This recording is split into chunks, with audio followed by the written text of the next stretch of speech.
Yet, when all love and hope have vanished, every moment seems an age, like language uttered in a dream, and such feebleness of limbs.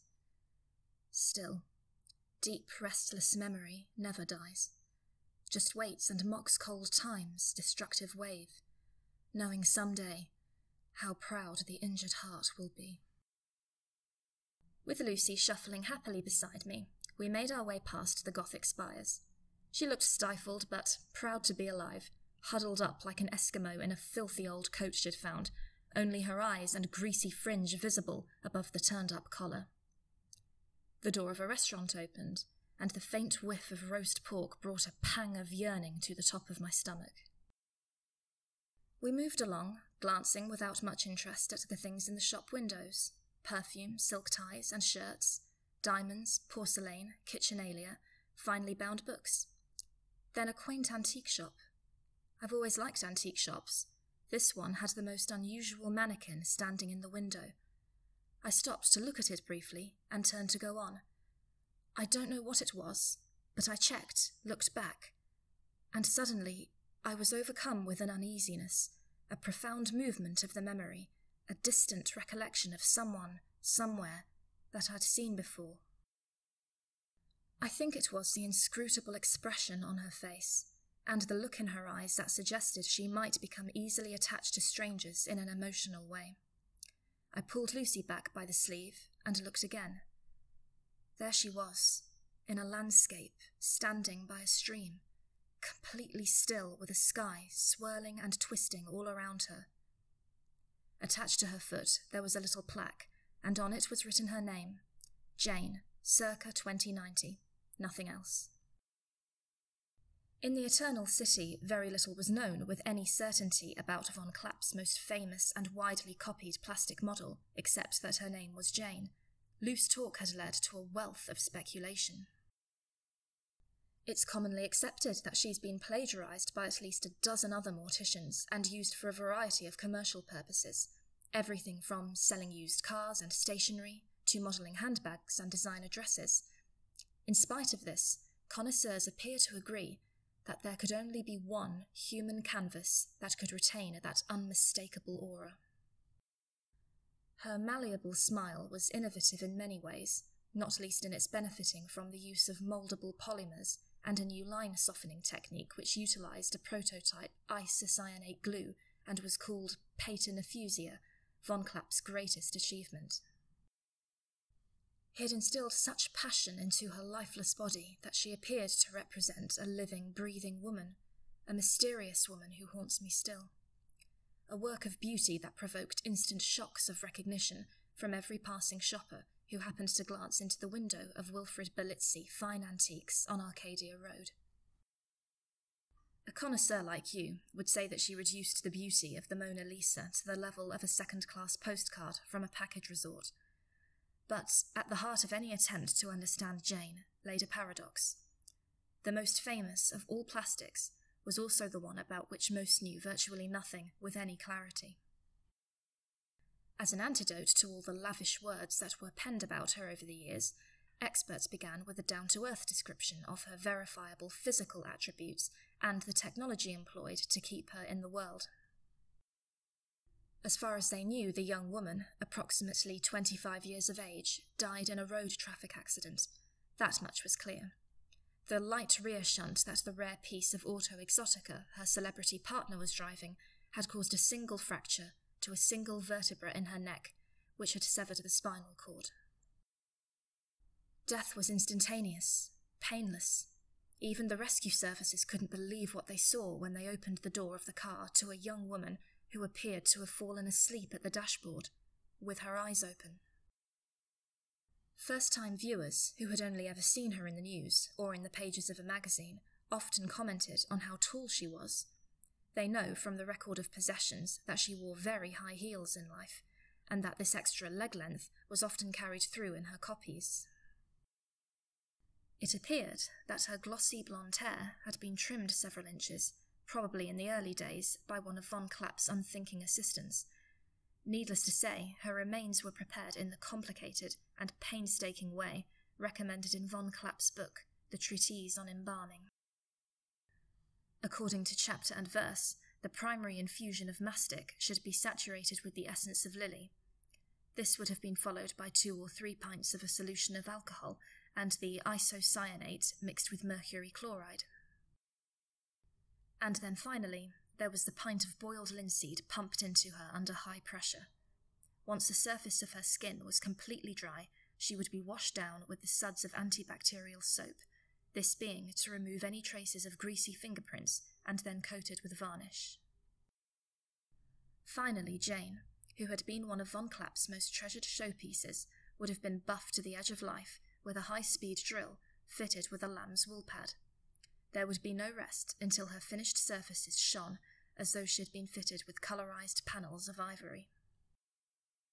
Tests to verify her authenticity had confirmed that the pigments used to paint her skin had been suspended in a fluid, oil medium, and that the coats had been built up through a series of thin colour washes, very much in the style of the early pioneers of plastification. Of course, it was all there in the detail.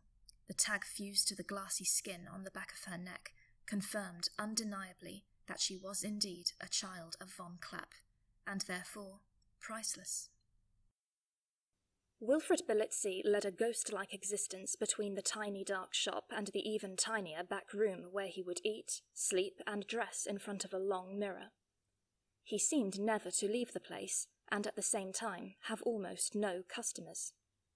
Wandering around among his objects of art, behind thick spectacles with his rounded shoulders shrugging, he always had the air of being a curator rather than a tradesman.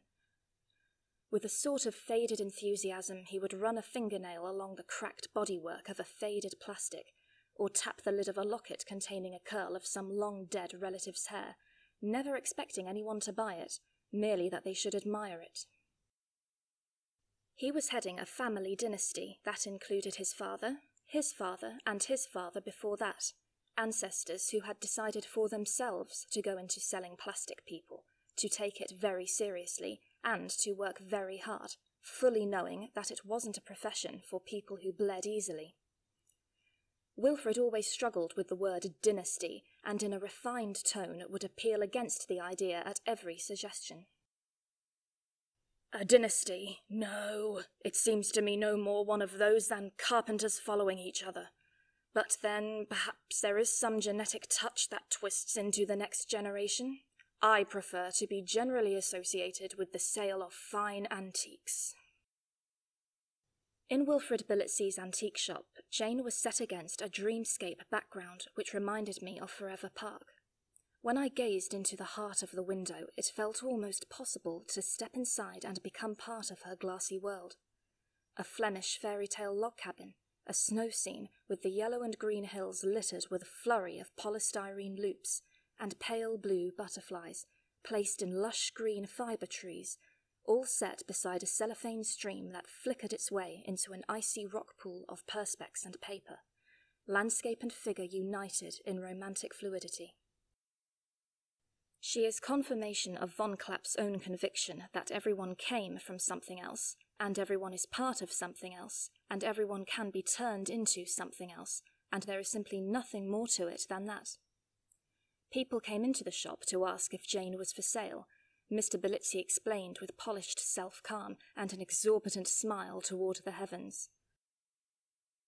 Absolutely not. People would never be able to afford her. No, I'm afraid this girl isn't for sale. Jane is purely ornamental, solely for decoration, he would say before launching into a monologue worthy of a travelling charlatan selling the elixir of life. Now that you are in a crowd, look around at your fellow women. What do you notice about them?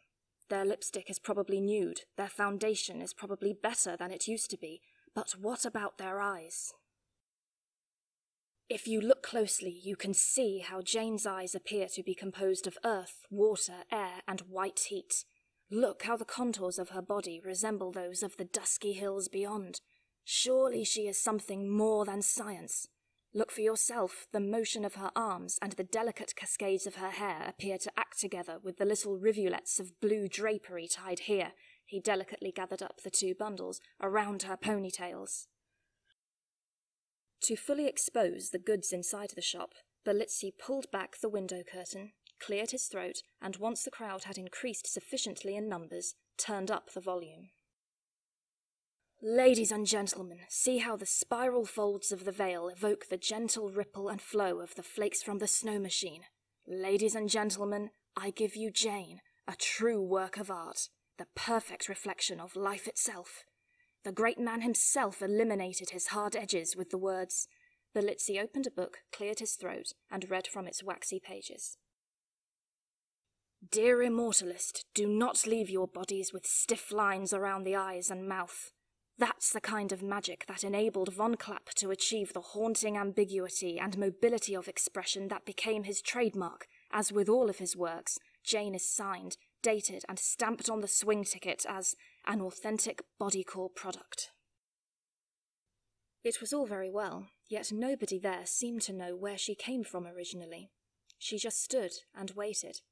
Her true identity unverifiable, there were no extant sketches, blueprints for a final pose, no mention of her anywhere in Wilfred's voluminous purchasing books, no evidence of a commission or record of payment, no providence at all, just the finished skin to prove that she had slipped through the fingers of the master craftsman. The eyebrows were not completely natural. They appeared to grow lightly in some areas, as though tweezered to follow the pores of the skin. But how else could her eyes still have that inborn lustre and moistness around them?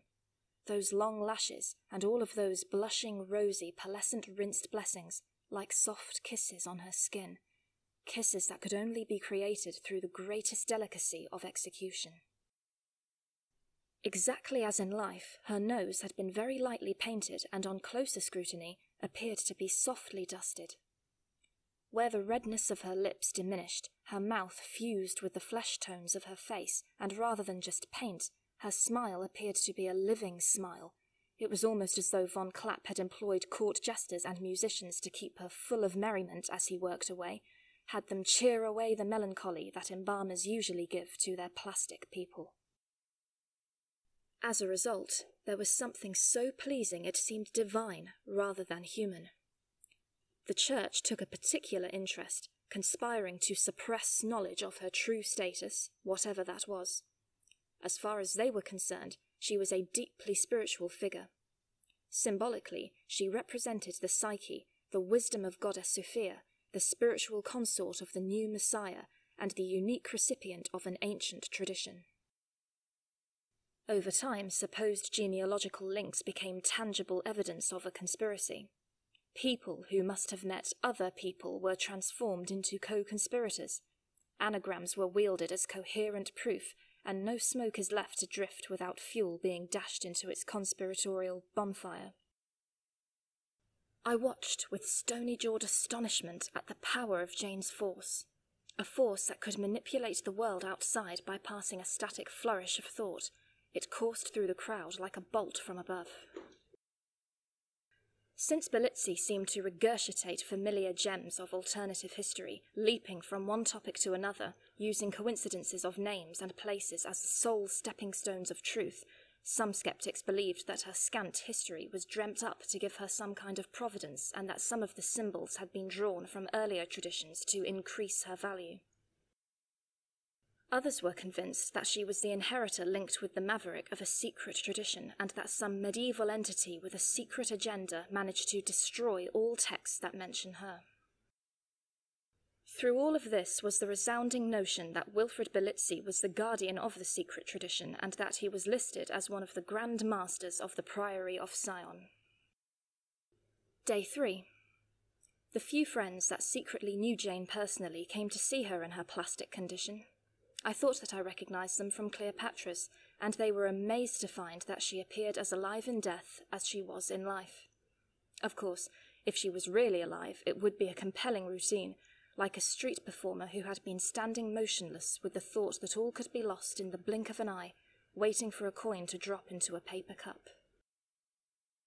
Of course, I am one of those people who knew Jane in her previous life, and what I am about to tell you is all I know. She always had a flair for business, not all of it legal. She began working on her father's clothing stall on Petticoat Lane in the late 70s, but as a teenager, she fell in with a fast crowd and spent the next 5 years ducking and diving to finance her lifestyle. In the early 80s, she took even bigger risks. While sporting shorter skirts, she began mixing with gypsies, the criminal underworld, and other members of royalty in Cleo's casino.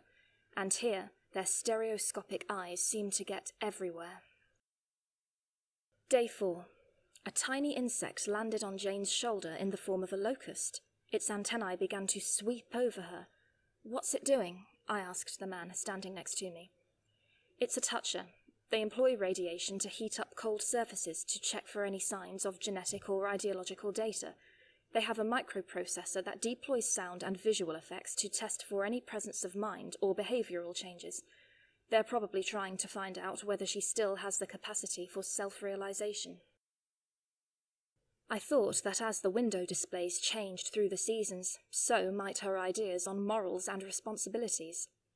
If it was a bug, its transmitter would be relaying images to its handler. As I stood there, fascinated by its jerky movements and the flickering glow from its acetate wings, I noticed that there was something being reflected in the window glass in front of me, something that was descending down behind me and coming into my viewing range. It was such a strange combination of function and fashion that I turned around and saw that the man guiding it was wearing a pristine suit while peering out of the pillbox side window of an incredibly transparent and thinly padded craft. It had a sparse dashboard with a huge single wiper dominating the front screen, a great chunky arm that made the whole thing look like one of those infuriatingly incompetent lucky dip machines at an amusement arcade.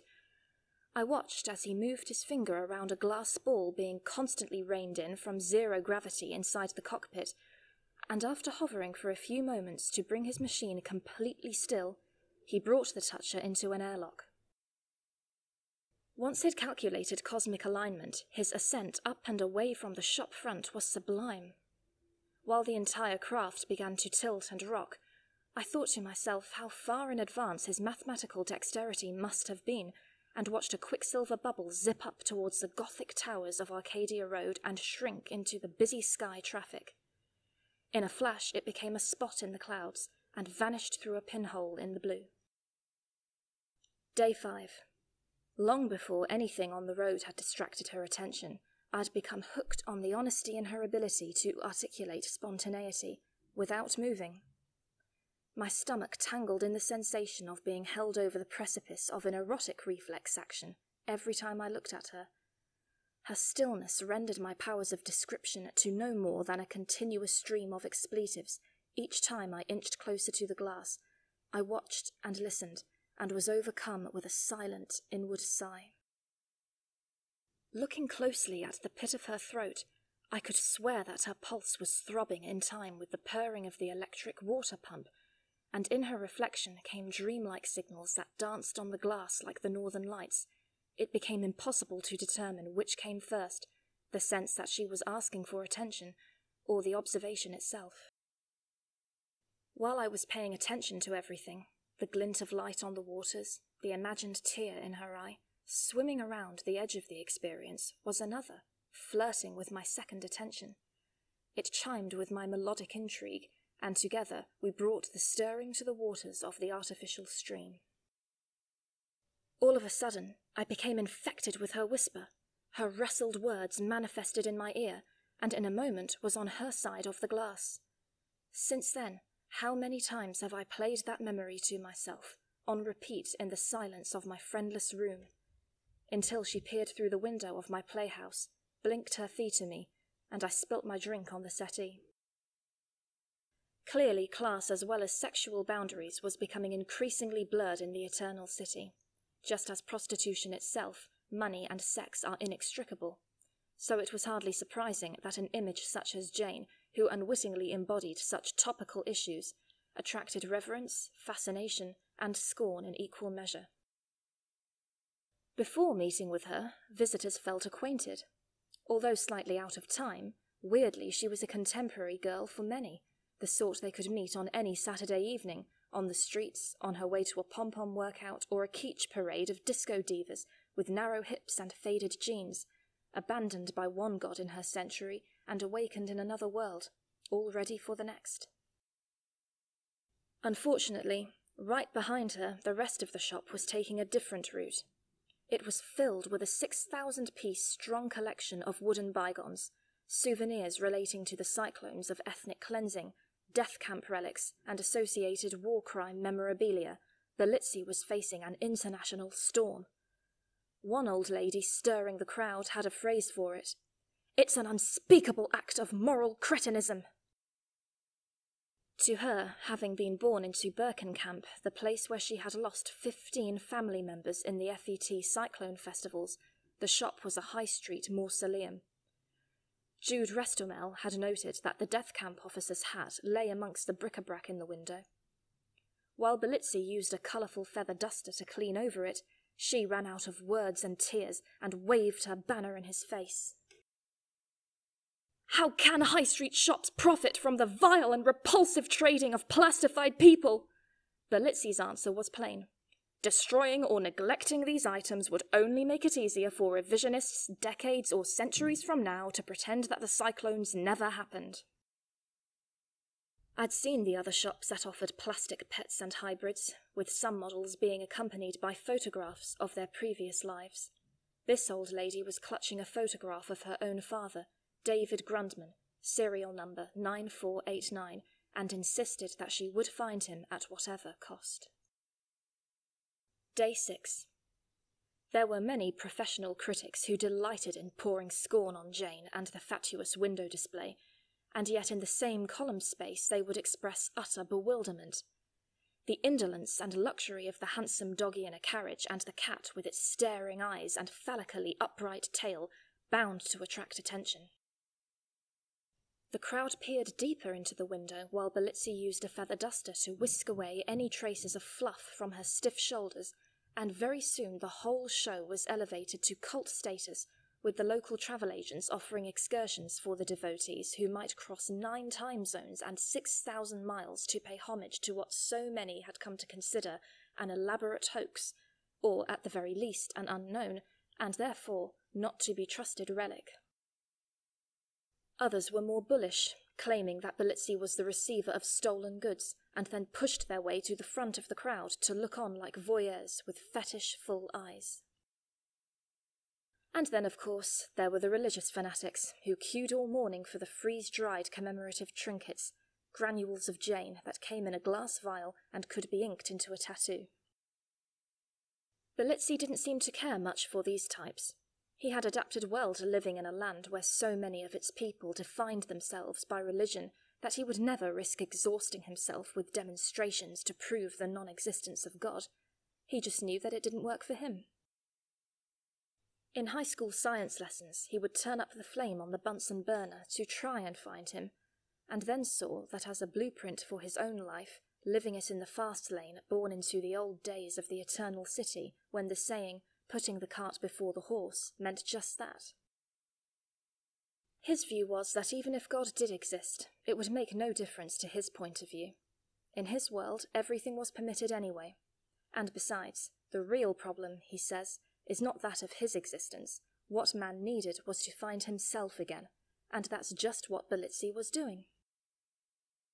Twaddling his way around his shop in a realm where there are only men and hollow shell relics of another time, sometimes it was difficult for him to deal with abandonment, but he still believed in love. Even death couldn't end his affair with it. His wife was gone with just 3 words: malignant, inoperable, advanced. Each word he said more intense and damaging than the one before. It was the loss that impelled him. Bitzy seemed to confide in Jane, and his words were recorded for all time within her jumbled sort of mind, full of broken toys, written upon a heart full of glue, which was, after all said and done, still a heart in this heartless world. He thought that moving on and coming to terms were expressions of betrayal and unforgivable selfishness. To him, they meant that the lover had abandoned the loved. And so, in sleet, rain and snow, Bitzy would go. It was necessary and unquestionable, and the catacombs were only a stone's throw away. He would visit Zara every day, and among the smoke and fog of a November morning, the scene would arrange itself as they sometimes do. With "I have saved this morning for you" on his lips, by the sodium glow of 4 lights in a darkened room, and 4 rings upon the marble overhead, he would have breakfast beside her, unfold a white tablecloth across the floor, eat scrambled eggs, drink a grapefruit cocktail, and just talk to her. But there were no answers. So he would lay himself out atop a marble piano and go to sleep amongst the angels, awakened again only when the liquid wails of muezzins echoed from minaret to minaret, calling the faithful to prayer across the eternal city. With Jane, Mr. Bitzy seemed to be playing a game with the art world. The cold and naked mannequin, a feline of mysterious sensuality, read the show card, placed next to the cat which welcomed the crowds that came to visit the shop every day without fail, most of them academics or of a feminist persuasion, who for the most part were far more interested in her social history than in art or aesthetics. They took photographs and measured her through the glass that separated them in order to realise her true height as best they could. Many of the scenes created using Von Klapp's nudes had featured innocuous lapdogs. There was the lapdog in a pram, but it was the aroused wild cat next to her that caused the most comment, while the flowers and butterflies served to offset the paleness of Jane's astounded hull, which Mr. Bitzy would knock from time to fill the hearts of the awestruck crowd and the shop with the sound of a trusted canoe. He would do nothing to deflect the growing attention. Indeed, he encouraged enthusiasm at any given opportunity, and flung open the door when the crowd really swelled. "Art could never exist without her," he exclaimed, caught mid-gesture in a taut pose with that slightly austere look of nature that only Von Klapp could have placed within her eyes, and in marked contrast to the languorous sensuality of most of the other plastic nudes of the time.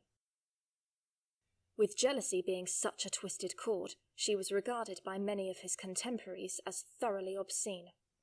In the papers she became bywords for stolen and skinny sexuality. As far as Bitzy was concerned, even her lack of obvious voluptuousness conformed to the fashion of the day. "Simply divine," he added, carefully adjusting her hair. A voice on a milk crate shouted from the crowd, "Could be the work of the devil for all we know. It's his business to pervert the truth and mimic the divine. Perhaps we should acknowledge his craftiness for copying certain things of the divine into her."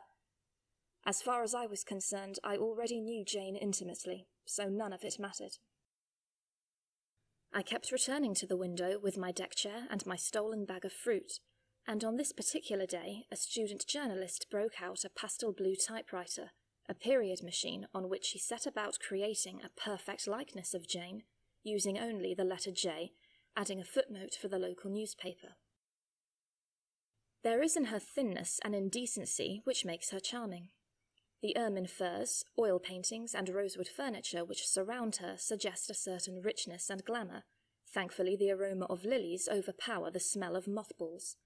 Her face and body could never mask those working-class origins, the harsh experiences of life that are marked out on her surface, in the form of scratches where she has been moved from one shop window to another. My candle burns at both ends, it will not last the night. But ah, my foes, and oh, my friends, it gives a lovely light. Edna St. Vincent Millay, A Few Figs from the Thistles. In London, Jane's lurid lifestyle was symptomatic of a profound misunderstanding of the true nature of the soul, and had resulted in a fully blown case of all that glitters is gold, a syndrome that descends upon the mass of crazy faithheads who believe that the importance of money and fame is the key to salvation, a wholesome food for the soul. Early symptoms include a clouding of the eyes, a fast-talking confidence which precede a set of nervous tics that inevitably lead to a blindness of the soul. The principal morsels of distraction for sufferers have been recorded as all the live gigs that a swinging city has to offer, an avaricious appetite for new handbags and tech and a Rice Krispie diet, consisting mainly of copious amounts of pop, a large slice of the crack, and no snap at all. In my experience, when you are popping sugarcane pods and burning red lights while chasing a blue flame at both ends, pretty soon you will surface on dire straits without a life jacket. And unfortunately, true to form, these thrills and spills had an opiate-like effect on Jane. They wore off, and she craved new ones, faster ones that would lift and divert her from the harsh realities of existence, which had become tied to the creation of new luxuries and entertainments that sapped the spirit and sipped on the soul. In Arturius war, death is ever present, so the resurrection of the colonial-era Santa Muerte cult represented a new, morbid normality. For courage, cartel members and devotees made offerings of money, cigarettes and confectionery at the window. Another group performed a ceremony by breaking honeycombs, which were then marked in blood with an X and left by the window while they prayed for protection from the F.E.T. Jane was now in charge of collecting souls. Because of the violent times, people were coming to her for protection. By All Saints' Day, she rivaled the Virgin of Guadalupe, the most important icon in the country. The first antique shop window to become a shrine. Several thousand people were regularly attending the weekly service at the window.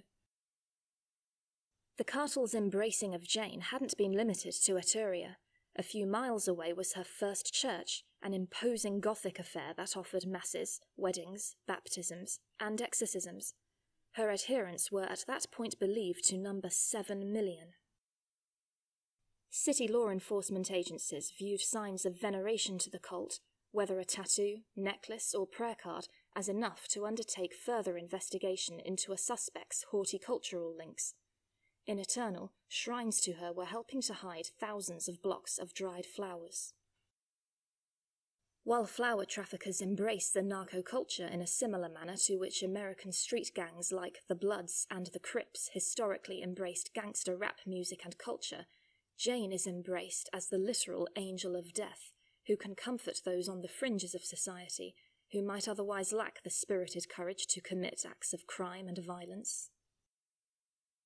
When gangs are killing each other to control the smuggling routes and recruiting supporters in the FET and the army, it's easy to understand what life is like for the innocent people who have to live through it.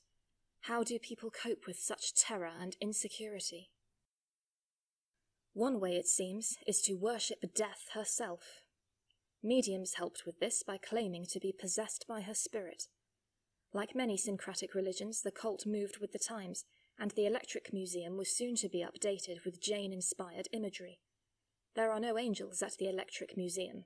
There was an altar, but no Christ. As the folk beliefs coalesced into a more or less whole around the museum, the king noticed that the people were praying to Jane for curing illnesses and performing miracles that should have been attributed to him. Why? He asked. He'd dedicated himself to good works, treated the poor for free, and was notably pious and demanded to be worshipped as a god himself. He would become the first king to be divinized in his own lifetime. On the 12th day, Lucy and me had just taken our place outside the window when a gaggle of the most devout started pointing. Small groups formed in the upstairs windows opposite, whilst passers-by stopped to see what was causing the commotion. Before too long, the crowd had thickened so much that people were hustling to find a space. They spilled into the road from the pavement, their hands clasped over their mouths, eyes bulging. Frantically, they all started snapping away, desperate for proof of what they were seeing, a model in a window and magic in the air. Before too long, 12 matching statues of Jane loomed around us, each in their own distinct colour. Pointing at the statue dressed in white, a priestess explained that it was the one in charge of divine justice. The one in gold was in charge of petitions of people related to money. Red was for those wishing for a man to fall in love with them. The one covered in purple flowers changed bad energies into positive ones. Blue was for concentration, yellow the overcoming of addictions, brown for wisdom. Seeing one dressed in black, I asked what it was for. Absolute power, the priestess told me. She is the manifestation of supreme power. The priestess then asked me if I wanted to receive a blessing.